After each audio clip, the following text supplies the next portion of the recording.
Hello friends, this is Jack from Choco Anime Recap, and today, I'm going to explain the new 2023 spring anime called The Ancient Magus Bride, Season 2, Episode 1.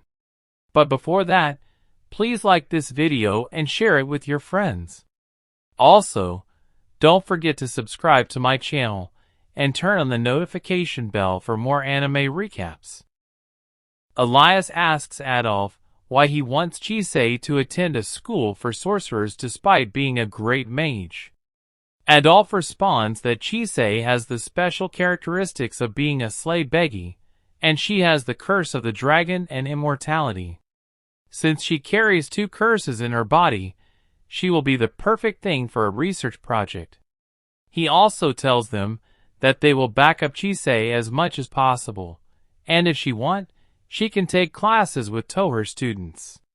Not only this, they might be able to her curse. Hearing this, Chisei asks Elias about his opinion, which he immediately denies it, saying that no one has the right to touch her. But when he asked about her opinion, she responded that she's been thinking for a while that when someone needed help, she always think of using herself up. People always says that's a bad thing to do. But if there's a way that can be solved without hurting herself and others, she wants to learn it, so someday, she will use it to help herself or others with it. Understanding her feelings, Elias allows her to attend the college, but states that he will also be going with her. At college, Chisei and Elias meet Liza Quillen, who is the headmistress of the college. She thanks Chisei for agreeing to their request, saying that they will do their best to repay her generosity in kind.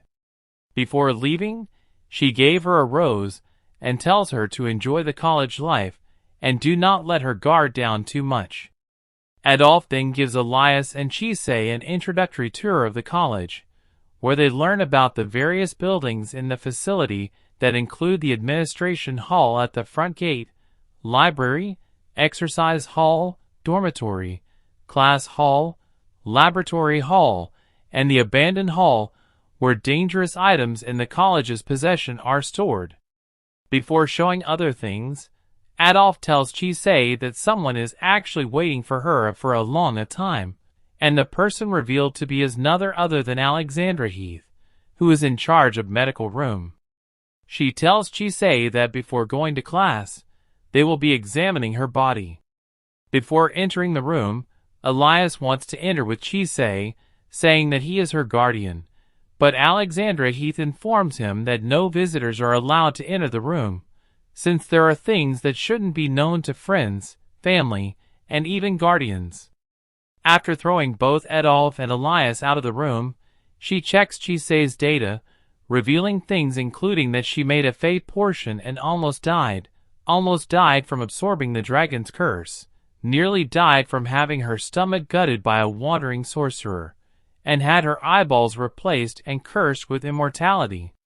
On the other side, Adolf takes Elias for a walk in the hall, and asks why he left her alone in the medical room despite being able to lurk in the shadows.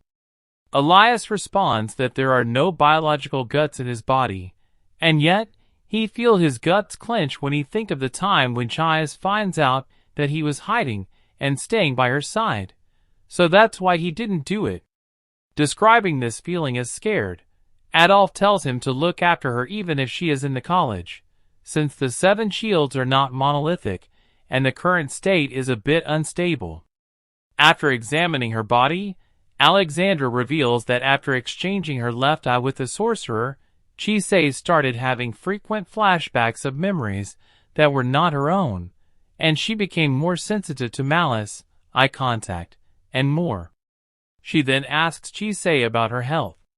Chisei responds that she's been feeling well since her stomach wound healed, and can even carry heavy things, like lifting 2 people at once. Alexandra was then asked how far she could look into her memories, and she responded with about 1,000 years. Suddenly, she realizes that a person is hearing their conversation from the door, and when she went to check, the person had already left.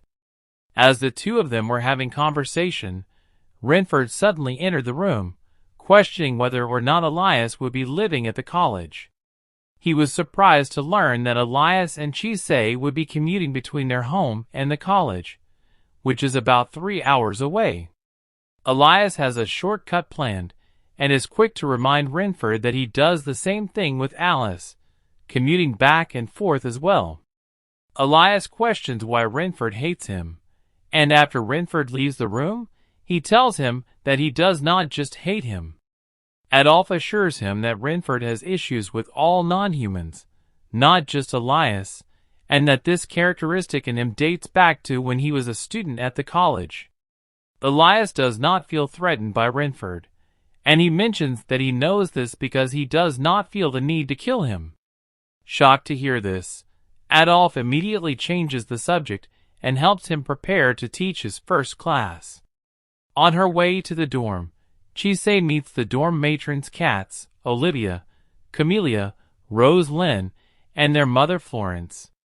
Each cat has their own significant reason for being chosen, including Olivia, who requires an honest child with pride in history, Camellia, who requires a child who loves and searches for the future, and Rose Lynn, who requires a child who loves freedom. Since there was someone who knew that she was free, so she chooses Rose Lynn, who will be her home matron and will watch over her. She then showed Chisei her room, telling her to be good with her roommate and enjoy her life to the fullest. Before opening the door, she wonders that her roommate must be sleeping, and if she opens the door or knocks on it, she might wake her up. As she gets more nervous, she thinks about her past, where she was always alone in the class and nobody wanted to talk to her. After taking some courage, she finally opens the door, but ends up hitting her roommate in the face. Chisei then apologizes to her, saying that there were people on the side, but the girl tells her that there was no one and she was standing alone at the door. After forgiving her, she introduces herself as Lucy, briefly gives a rundown on where items are located in the room.